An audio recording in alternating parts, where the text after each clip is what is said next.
Hello and welcome to this episode of SportTechie Live. I am Dan Kaufman, SportTechie's Managing Director. This is our CTO Roundtable, and we are very excited to have you here.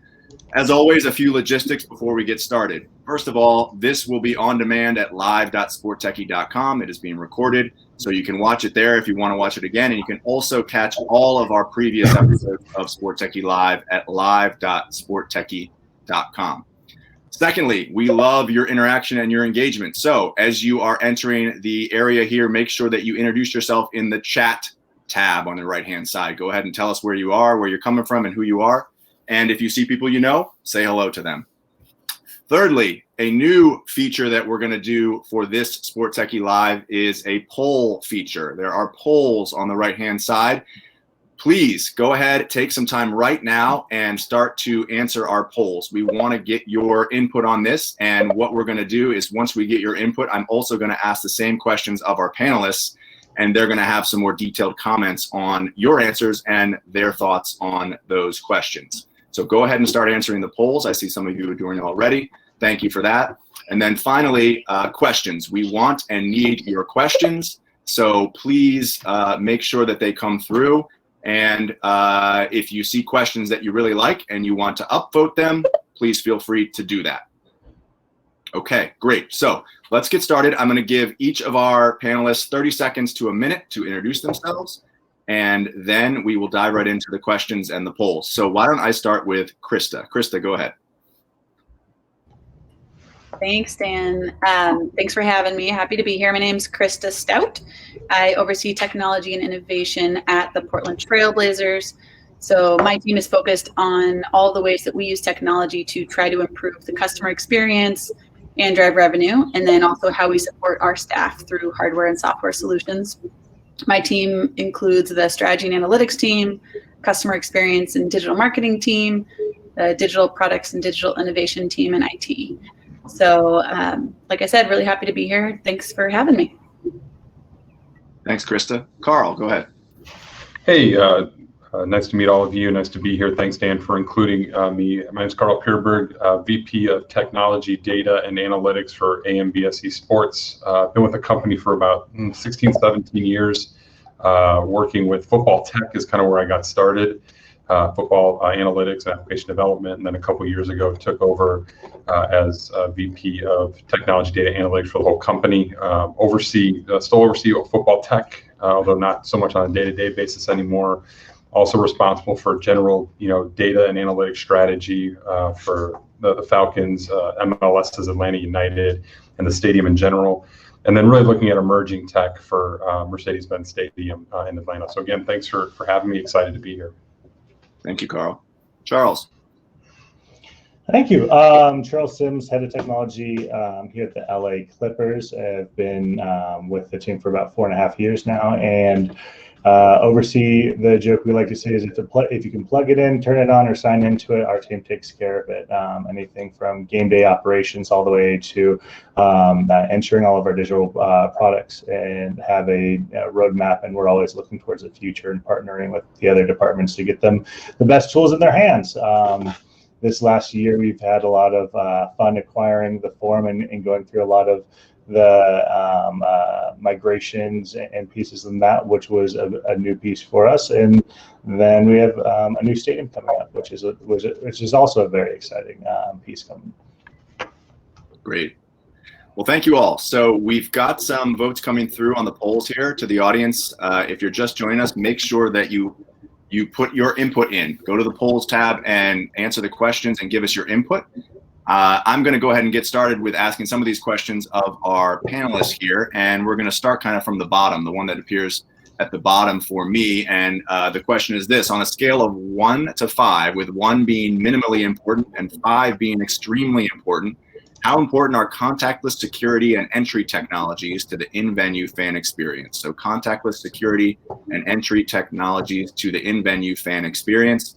I'm going to ask my panelists to plug their vote into a private chat that I have with them here. And then we will go ahead and see what they think. But I can tell you that thus far, the polls are showing that the audience has voted for a 4 or a 5 for the importance of contactless security and entry technologies. and my panelists are giving me a vote of consistently high.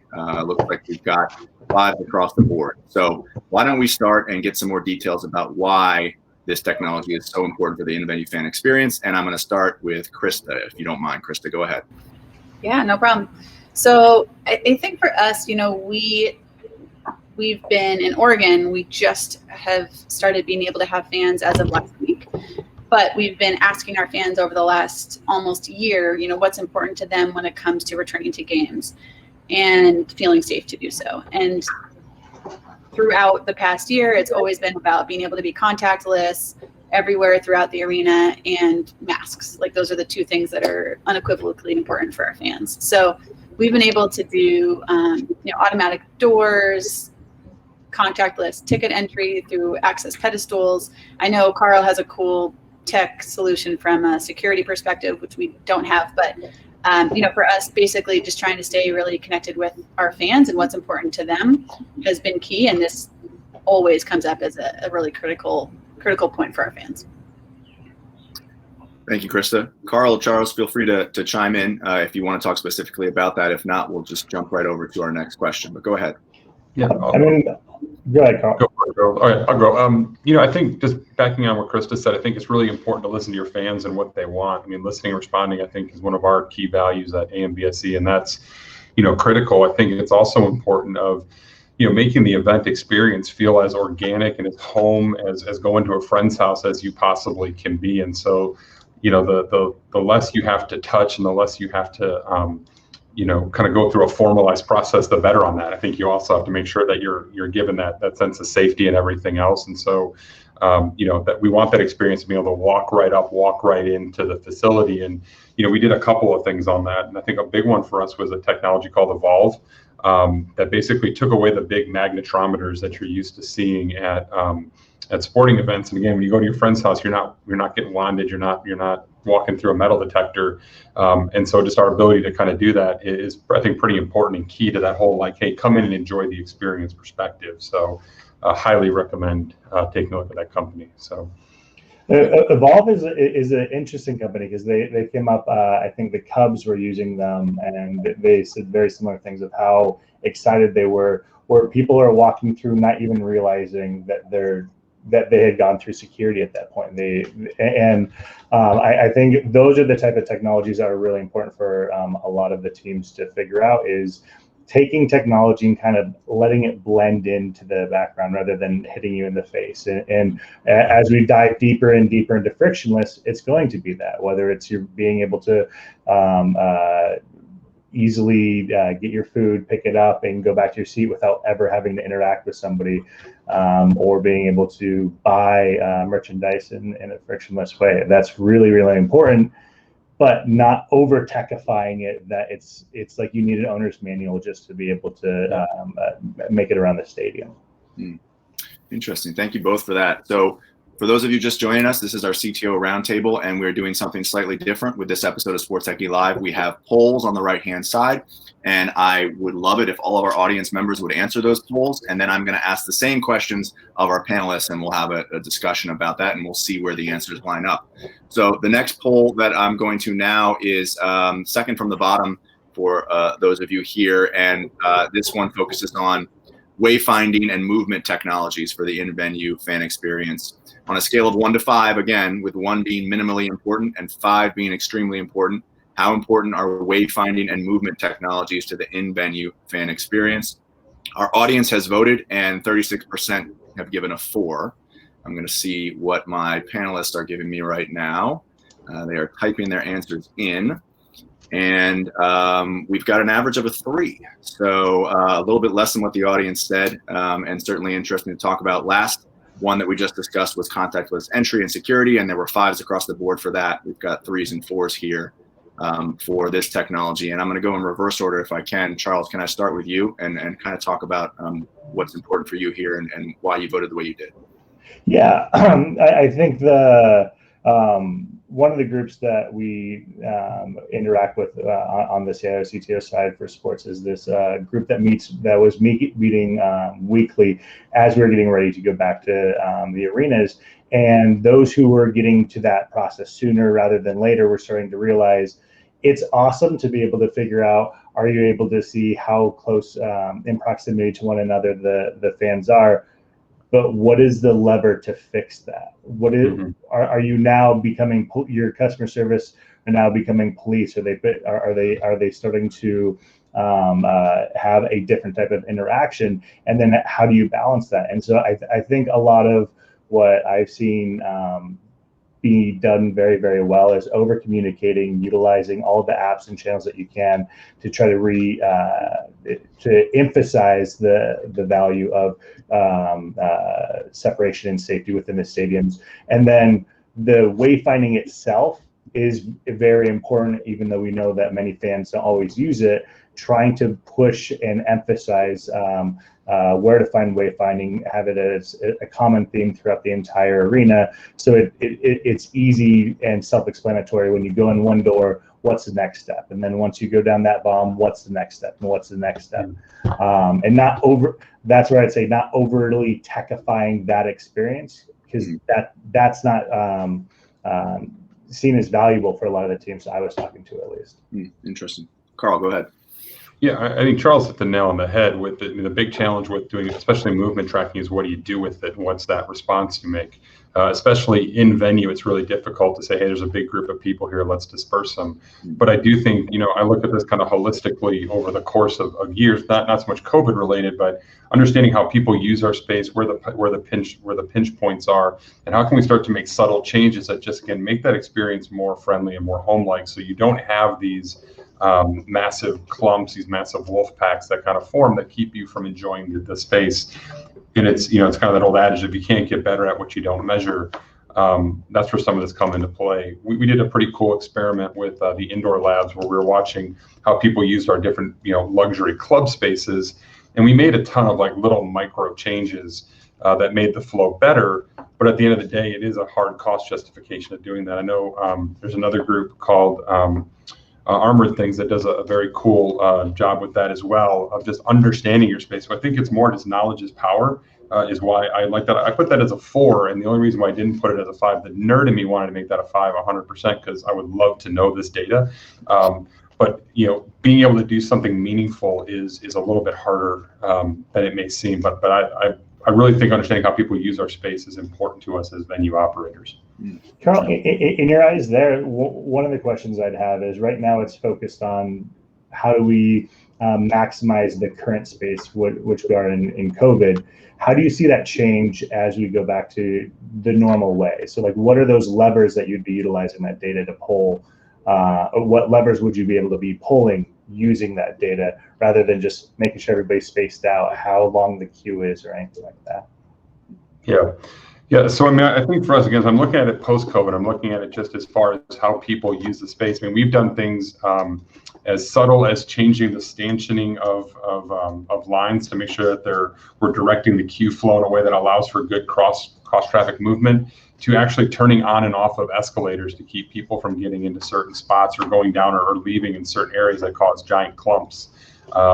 But it provided that nice little experimentation for us to be able to say, all right, let's try this. Let's see if it makes a difference. Oh, okay, it did make a difference. Let's keep that one from there for us. But again, to me, it goes kind of post-COVID. It's just we're getting good movement of people, good circulation through the building, and kind of going from there. Krista, feel free to jump in if you like. If not, we can jump to the next one.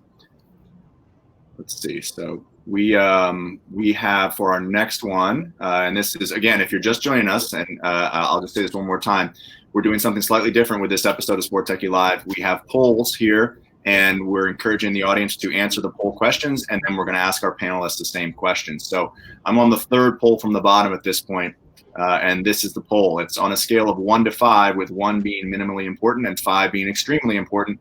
How important are cashless payment technologies to the in-venue fan experience? Cashless payment technologies. The votes are in, and this one is by a overwhelming majority, 61% of 5. And I'm going to ask my panelists to give me their vote as well, and let's see what their votes are. All right, we've got 5s across the board. Krista, can I start with you? Yes. I am just laughing because when Carl took Mercedes-Benz Stadium to cashless a year and a half ago, maybe, it was like the biggest deal in sports. And everyone was like, I'm sure you got a million phone calls about it. We called you about it. Yeah.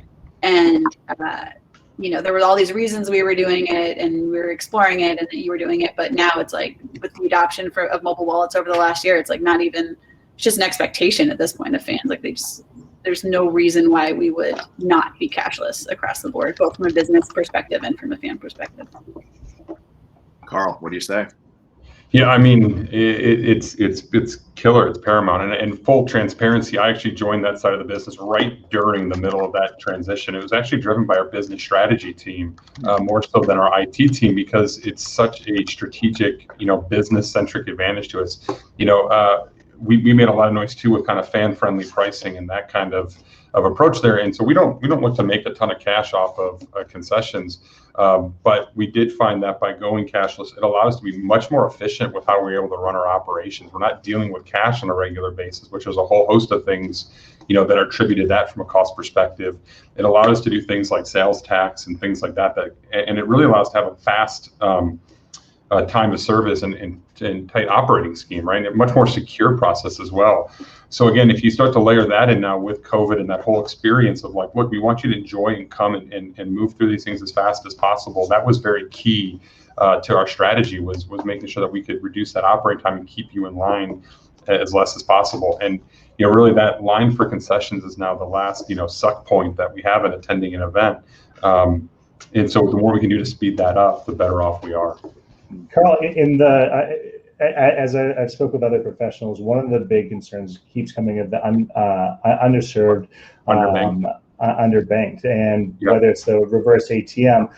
How has it been a year into it with that side of it? Is that as scary of a beast to bear that we need to be worried about? It really wasn't. It's really not. I think you do need to do some things, especially in the short term in place, like putting in cash to card machines that allow people that only have cash to come in. But we track that metric as a KPI of seeing like how many of our transactions involve those kind of cards. And it's low. It's under 1% of our transactions involve that. And we have a host of events at Mercedes-Benz Stadium, and one of the bigger ones was a Mexico-Venezuela soccer match. And we didn't have a problem with that one too, and that was when we were certainly prepared to be crushed on. But no, it really isn't at all. I would highly encourage you. It's pull the Band-Aid off. You'll deal with a little bit of pushback, but it's just a better operating model for everybody. It has been interesting because there's a lot of these technologies that in the past were more salesman-y, where it's like, look how innovative we are because we're doing this. Yeah. And not always linked to business outcomes or business values. But I don't think there's any going back. I think we're in this space for the near future, right? The part I'll say is that it is tied to business objective and business outcomes. And even I'll go back to the Evolve technology we use.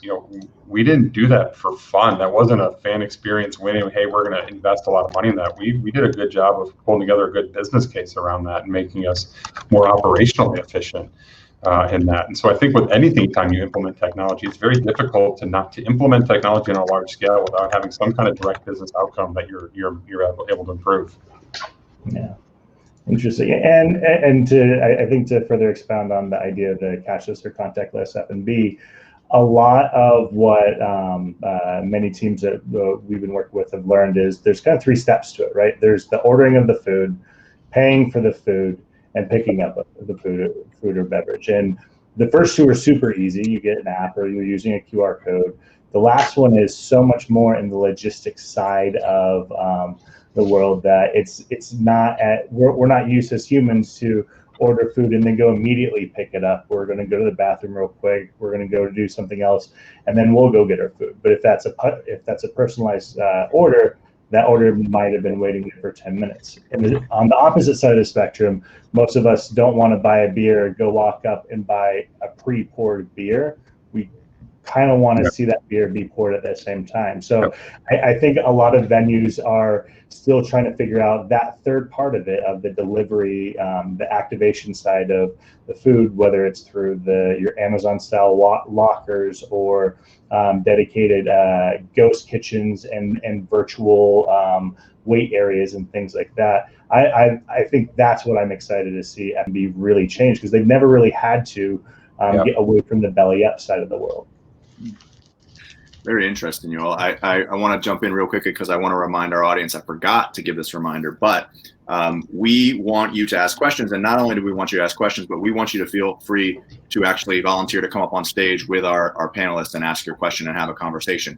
We have that technology built into this, so you can do that if you'd like. What I'd ask that you do is when you ask the question, either put specifically in your question, I'd like to discuss this on stage, or just put the hand icon that you can enter in there, and I'll know that I can bring you up on stage. Please feel free to do that, and we'd love to have that interaction. Let's jump to another poll here. And actually, I'm going to skip one of the polls just in the interest of time, because I think we touched on it a little bit, but if my panelists want to stop me, they can. But Charles, you talked about already a little bit mobile ordering, and I'll just note that mobile ordering was a 5. 48% of the audience voted 5 for mobile ordering, so I think it's probably one thing I'll say about mobile ordering, and Charles hit the nail on the head. There's a lot of operational time to be saved in the ordering and paying away from it. The hardest part we've seen is the behavioral impact of getting people to do that process while they're sitting in their seats or doing something else, and not walking up to a stand and saying, "Oh, mobile order, let me go do it from here." Much harder than we thought on that. The other thing I'll say, for any venues that are thinking about doing this, and Krista and I were talking about this the other day, man, beware integrations. Be ready, test, be ready for you can't test, and just, it's a fun process. But Charles hit the nail on the head with like the operational part of it. Venues aren't set up to be mobile order functional, and so you're putting a square peg in a round hole. Be ready for that. Interesting. Thank you, Carl.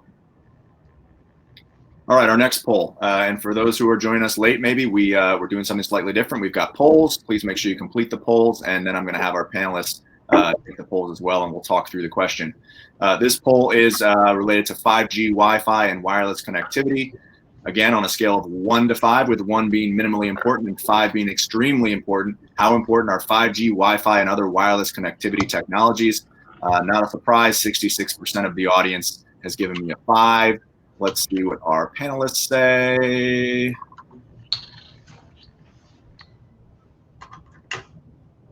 Ooh, okay. I was thinking 5s across the board, but I've got one interesting answer from one of our panelists, and I'd like to start with that gentleman. Carl, I'm going to call you out. Go ahead. You said 4 now, 5 by next year. Yeah, I mean, the whole reason for 5G and its importance in sports and in venues in particular is gaming and that ability. The latency and the throughput is why it's going to be a necessity. The reason I put 4 right now is it's 5G is still that, like, I don't want to call it a shell game, but it's like, oh yeah, you got to have 5G, but yet the number of things that can actually use 5G and actually see the throughput and benefit of 5G are just so small right now that it's important for you to be posturing and putting that out there and working on your infrastructure, because you don't turn around in 2 days and all of a sudden throw in 5G. But as we come to like, that real value prop and that business outcome that we talked about, 5G is going to play a pretty important role in that. Thank you, Carl. Krista, Charles, feel free to jump in. Yeah, I mean, I totally agree, Carl. I would just add that even like effective Wi-Fi is critically important right now, right? So a lot of what we're trying to do is make sure that the fan experience in the arena with 10% capacity is still fun and engaging and entertaining, which is not easy. And, this was true pre-pandemic as well, but having solid Wi-Fi for fans, A, they expect it, but B, we have this new, vote for the song you want to play kind of activation, and like your phone has to work, right? Like anything we do from a fan experience perspective or any kind of engagement perspective, people are expecting to have very effective connectivity in our arenas, and they don't always. So yeah. And I think I would echo both Carl and Krista But one thing that I would say that I think differently when it comes to 5G is I don't see 5G as either just the sub-6 or the 5 band, whatever this next generation is. I actually see it as a lot of these different wireless technologies and having a converged strategy across all of them. Where usually when we say 5G, we're just talking about fast. I just want super fast, and that's going to be the wideband. Well, the issue with the wideband 5G is it doesn't go through a piece of paper, and so you have to have thousands of antennas when if you're not in the bowl or in the plaza or something like that. And then at the same time, a lot of these heavy bandwidth technologies take up a lot of battery. So if I'm doing things like putting IoT in trash cans, do I really need a 5G connection? And so my opinion is it is extremely important for a lot of the organizations right now to start driving towards that converged idea of 5G outside of just speed, and in utilizing all these platforms together, like LoRa, which is super slow, but it's just saying, hey, I'm full. For a trash can, that's perfect, and that battery can last 8 years. While at the same time, if you're in the bowl, you want to be streaming the 4K game, be able to go to any angle that you want, or potentially be broadcast or be chosen to broadcast from your seat, like Shaq did last year during the All-Star game. So there are applications and wanting to make sure that it gets outside of the just buzzwordy of, we have to have 5G, to understanding the value of the full stack, even into the world of like CBRS and how we secure some of our normally Ethernet only type of infrastructure. Interesting. Thank you all. I'm going to jump to some audience questions because we've got a bunch of them coming through, and then we can jump back to the polls in a minute. Keep the audience questions coming. If you want to come up on stage, let me know by saying I'd like to come up on stage and ask this question, or just put a waving of your hand in your question, and I'll bring you up on stage. This question has the most votes, and it's from Brandon Fuhrer. Brandon says, are any panelists looking at implementing XR VR fan experiences in venues to wow when they return in droves? If so, what types of solutions have you deployed or are you considering? Anyone want to jump in? Charles, maybe you can tell us what you've seen. Sure. So I'll jump in generally, again, from the folks that I interact with weekly. I think the XR and VR has more been focused on either utilized for sponsorship activations, very specific to that, because at the end of the day, right now, we want you to enjoy, most of the teams are looking for you to enjoy the game. And yes, we are definitely now starting to blur the lines between your digital experience and your physical experience and how you experience the game at home versus in stadium.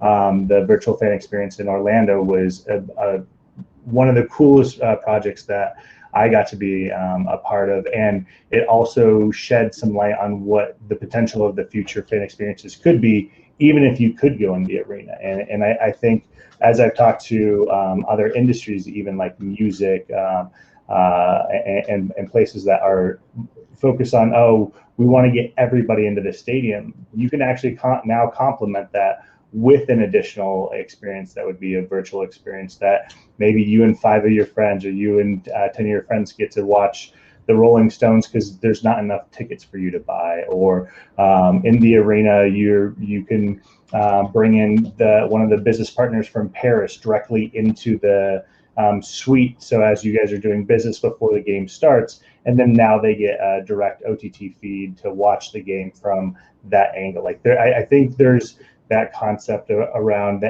AR and VR is really, really interesting, but it's not necessarily something that many teams are focused on today, because it takes you out of the physical that everybody wants to get back into the world. We've been virtual for the last year. Now we want physical experiences, right? Well said. Carl or Krista, feel free to add anything. Go ahead.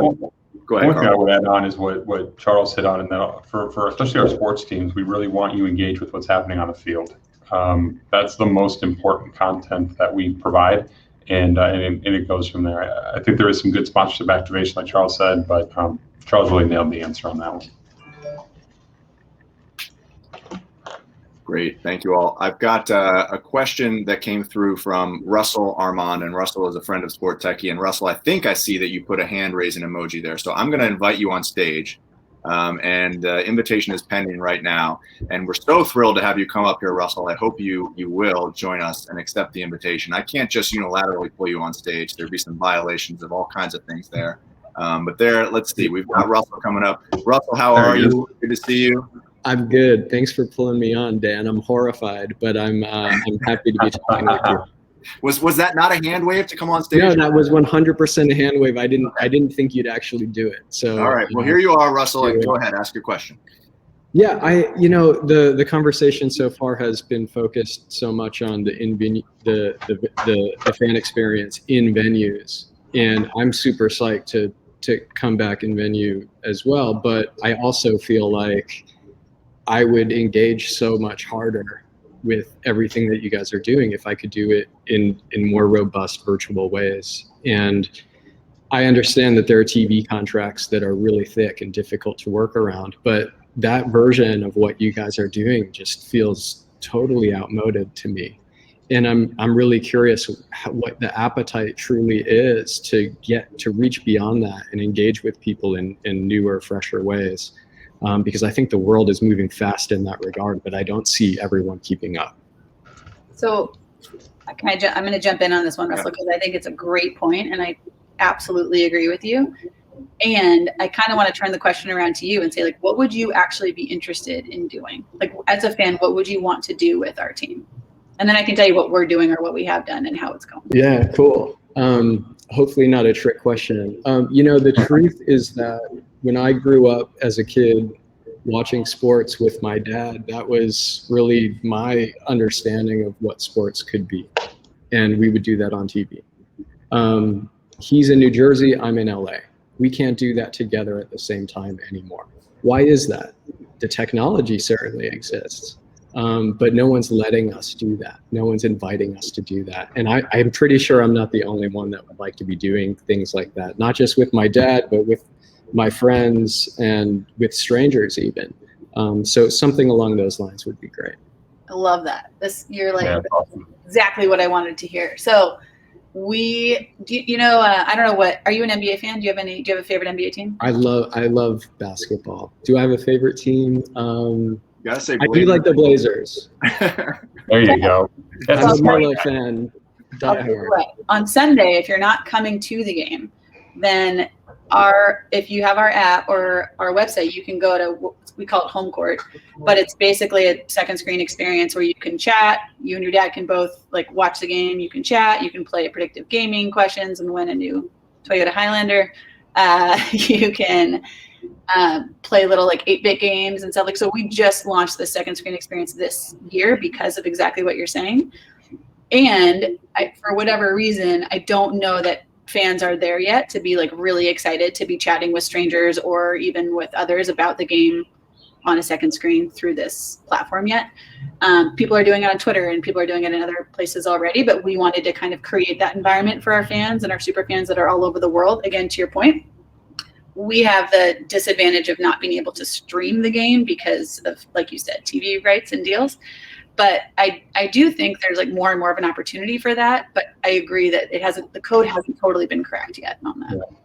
And we experienced this last year. I don't know if you had a chance to go to any of the virtual fan experiences at the playoffs, but Adam Silver and the entire NBA partnered with Microsoft to do a really unique way where you were able to get a low latency feed coming in. You shared the room with 40 or 50 other super fans, and then as you're cheering and going through that, your likeness was then broadcast on the court itself.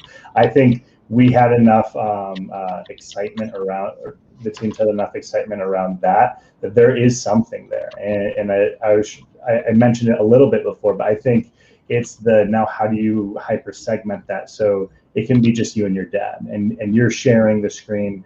I think Sling TV just came out with an opportunity for you to do something similar to be able to have this type of video chat while also watching a channel together and then interacting with that. Now, to Chris's point, how do you bring maybe some of those third-party feeds, because you also want to be on Twitter and you also want to be seeing other platforms while you're watching that, and really create that nice unified experience that feels like you're in the stadium, that you get to be part of more of those pieces. But there are a lot of restrictions that we're running into that that the teams are trying to. I think it just as those contracts go away, you'll see a lot more teams going that way. Yeah, great. Thank you, Russell. Thank you for taking the Great time. question, Russell. Thanks for joining. That was fun. Bye. All right. See you, Russell.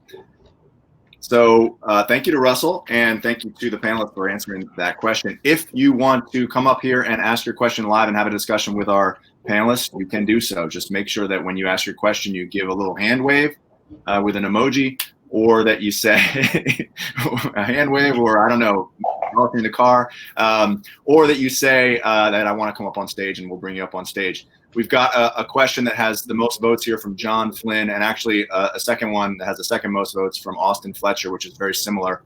I'll read John's question, but Austin's is basically the same. How important is it to you or your organization to build differentiated fan experiences to encourage fans to come back to the live venues?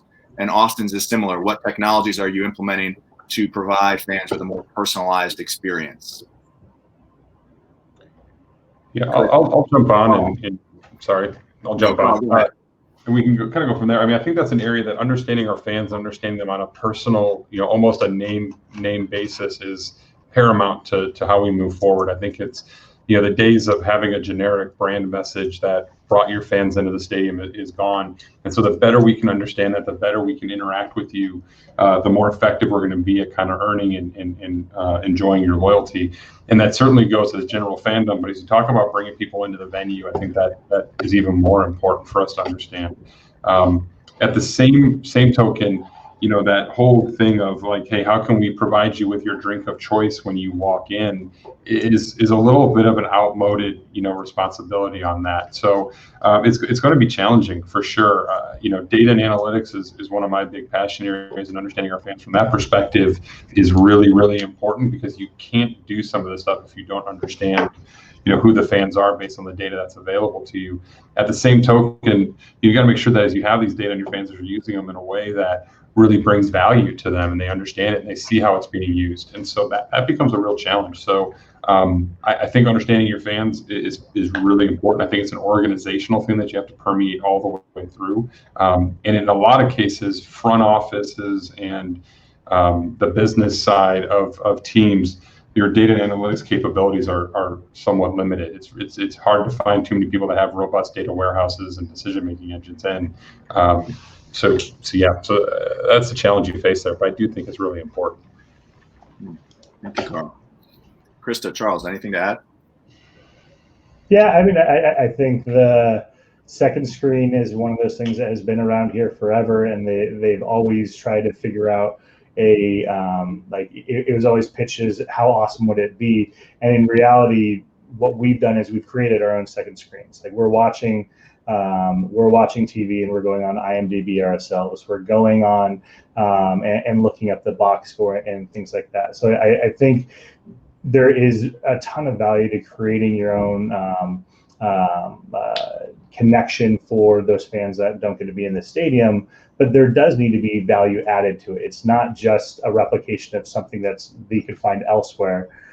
Similar reason why a lot of teams struggled whether or not they need their own venue app itself is because if I can just go find that stuff elsewhere, why would I need something like that, or an aggregated source of information? So I think that would be the big hurdle a lot of teams have when it comes to really digifying or adding those additional pieces at home or changing that experience at home.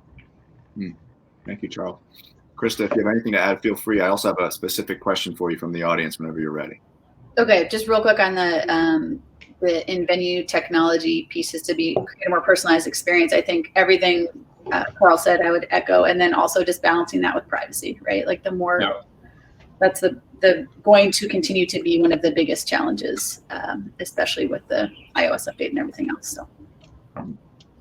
Chris, are you familiar with identity wallets? The idea of where, as a fan comes in, all of their identity and all of their connections or SSO is in their own Apple or Android side. And like do you see different from like Yeah, exactly. Different from Tap It, and then they can pull back and take away their information from you rather than ever having to reach out to you. Do you see anything like that more being adopted by a lot of the teams if that helps that process and potentially protects the consumer's information more? I mean, from what you're telling me, it sounds like it. Like it makes sense. I think controlling the information that goes to companies is continuing to be more and more important for people, right? And so if you want to both control how much information you are giving to a company and want a personalized experience from them, then that can happen when it's within your control, and it starts to get harder and scarier for people when it's out of their control. So yeah, a lot of sense. It's definitely been interesting to see how far we've come from the massive email blasts, send something to everybody who's ever contacted us, to hyper personalized, hyper segmented, and really trying to communicate with fans how they want to be communicated with. And finally, everybody's starting to see the value in that, which is awesome to see. This question comes from Michael Gislason, and it's for Krista specifically. Michael, thanks for your question. Krista, the digital arena that you described is an interesting concept. How has the uptake been to date, and is there a plan to monetize this experience, or is it more about better fan engagement?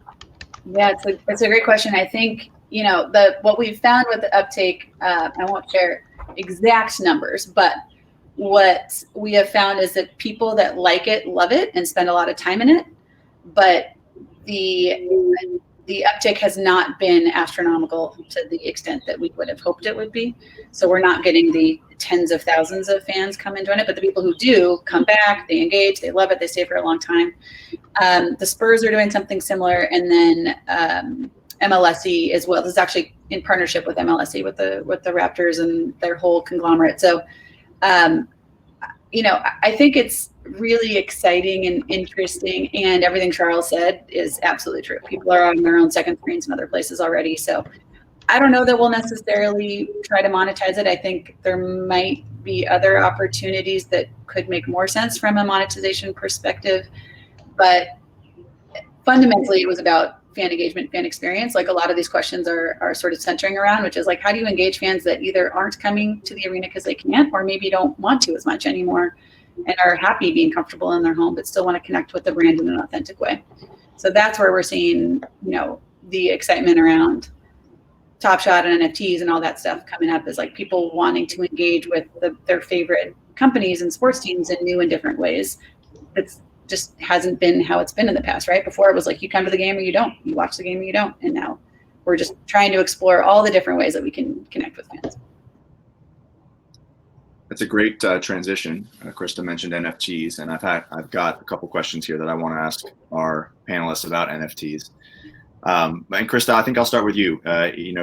The question is this, and I do want other people to jump in on the panel, but the question is just, are you surprised by the popularity of NFTs or cryptocurrencies in sports, and why or why not?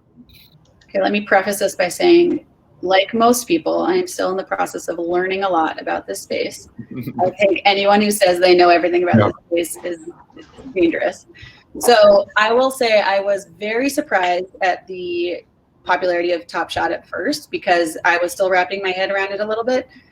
And in hindsight, it's not that surprising, right? Like Top Shot moments are fundamentally, and NFTs in general are fundamentally about art and entertainment at the intersection of money, competition, and ego, which is sports, right? Like it kind of makes sense that people are excited and interested in this. I was not going to invent it. And so it surprised me a bit. I think, I won't necessarily talk about what's interesting to me about it yet, because I know that's a separate question. But I will say it was surprising, and now it's not surprising at all. And now I'm just excited to see kind of what's next. That felt like the Web 2.0 version of NFTs where you could still use cash. It was still super accessible. And I think we'll see the Web 3.0 version of this coming up in the next months and year. Okay. Carl, what do you think? Yeah, I mean, Krista really nailed it with, we're still kind of learning about NFTs and how they can fit in. And I had my COO kind of approach me about food and beverage based NFTs, which I'm still trying to figure out what that's going to be. So I'm excited to learn about that. But, I think anytime you find a unique way for fans to engage with you and your brand, it's really important that you do that, especially when the NFTs and the cryptos and all that tend to be a younger, maybe less brand experienced segmentation of your audience that you're really trying to build and grow. So you have this going forward. At the same time, you got to really walk that balancing line of making sure that you're embracing your traditionalists and your fans that have been there for a long time. And so it's good to engage in all of this, but it's a balance that you've got to strike with everyone on. How do we make this game more accessible and make our brand more accessible to you wherever you're at in the spectrum of, I want to watch it on TV. I want to come to the game. I want to engage with you on NFTs and cryptos, and I want to have Twitch postings and that kind of thing. It's just finding and reaching and meeting our fans where we can. Charles, your thoughts? And I think tell us whether you were surprised, why or why not, and then also we'll jump to the next question, which I know Krista has an answer for. But in your opinion, what's the most interesting use of NFTs that you've seen in sports so far? So I would say that I am somewhat surprised. As somebody deep in tech, 2 or 3 years ago was a big blockchain Bitcoin. Every ICO is coming out. There's a new coin, this, that, and the other, and it died off on the coin side. While a lot of the blockchain, for those of you familiar with it, it continued going. And then in the interim, there has been this massive regular physical trading card craze going on that I think was the perfect kind of storm that when Top Shot came live, it was right at that same time that people were going crazy over a lot of these physical items. And so the easiest way that I've been able to explain at least Top Shot is it's very similar to what you are trying to do when you go to Target and get the starter pack of baseball cards, trying to find the one that you want, all the way to having a very customized one that you're buying off of eBay for this and the other. So NFTs specifically are super interesting, and I'm super interested to see how many teams take a stab at it, whether it's internally or with a third party, versus how many of the teams move towards a more managed coin or a more managed NFT style platform that many of the teams are on. Because I think none of us, Carl and Chris, you can correct me if I'm wrong, we don't have massive teams. We don't have teams with super deep technical experience to really deploy a lot of this stuff on our own. And so I'd like to see how long it is until you see true saturation across the league versus just 1 or 2 big sponsorship deals that we've seen lately. Thanks, Charles. Krista, can I jump to you? What's the most interesting use you've seen so far? So I think that we haven't seen the most interesting use case of this, right? I think what we've seen so far is not crypto native applications that are going to change business models in sports. And when we see that, that's what's going to be really interesting. What we've seen, which is cool and exciting, is sort of normalizing and getting people comfortable in this space, right? So that's what Top Shot has been able to do, especially because people could use cash or credit cards to do it versus needing a crypto wallet. So I think, what the Warriors did is interesting. What Charlotte's doing is interesting, particularly because they're tying it to a ticket. And so if using NFTs to drive ticket sales or show rate happen, I'll be curious to see how that goes, because I think that's a really interesting application of it. But, I think down the line, when we get into more of the crypto native space and blockchain is the marketplace where we can actually contractually redistribute who gets what, and we know who is who and how the all of that ownership is changing, that I think is what's going to be really, really interesting. Kristen, do you think that it requires, especially on that second side, who's who, where tickets are going, having the full life cycle of that, I remember Ticketmaster bought a blockchain company a couple of years ago. I think it was called Upgrade or something like that. Do you think that they want that, or do you think they're going to be forced into that?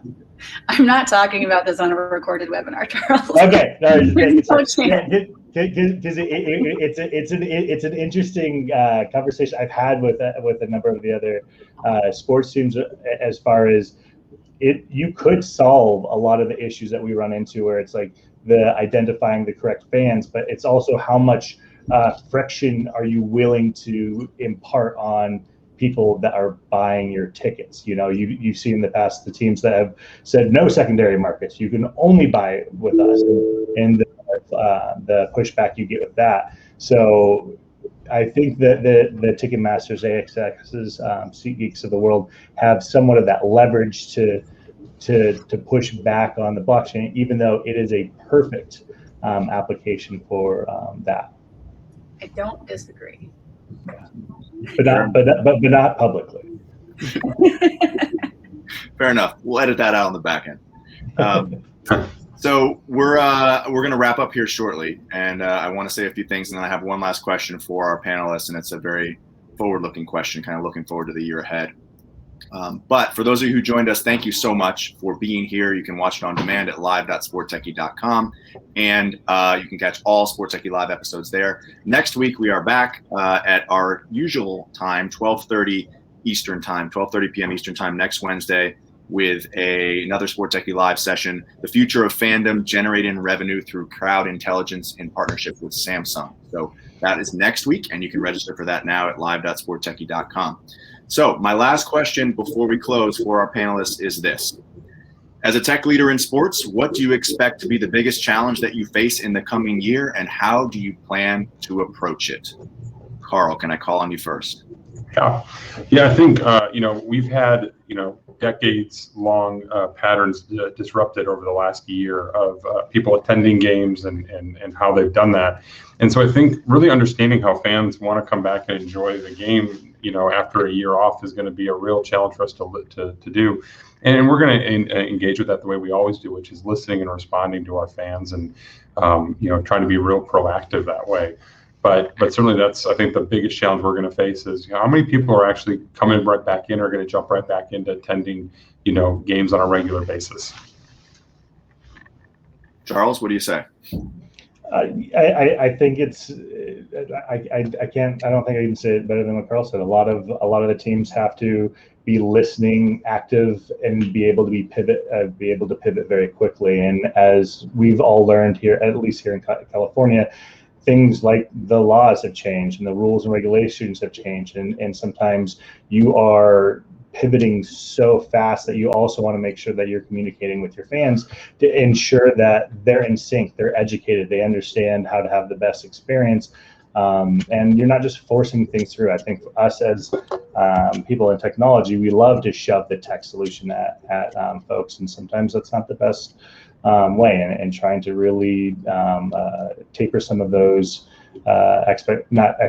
taper some of our wild ideas and how we could solve all of this in one app or whatnot, and that's important. It's just the listening part. Krista, you've got the last word. Yeah, I mean, I agree with all of that. The balance of like pivoting and adopting what's new and important and interesting while also doing fundamentals really effectively to meet our business needs. I also think talent, if I'm honest, is going to continue to be a challenge. Not continue to be, but will become more of a challenge. And if anyone knows a really good, no, I'm just kidding, I'm not going to do that. But it's been challenging to find great talent in this space, and I think that will continue to be the case. A virtual round of applause to the three of you. Thank you very much for taking the time to join us. This was great. I loved it. To our audience, thank you for the questions, and thank you so much to Russell for coming up on stage and asking his question. If we didn't get to your question, you can send it to stlive@sporttechie.com. ST as in SportTechie, live@sporttechie.com, and we'll do our best to get it answered. Thanks so much for being with us, and have a great day. Thank you.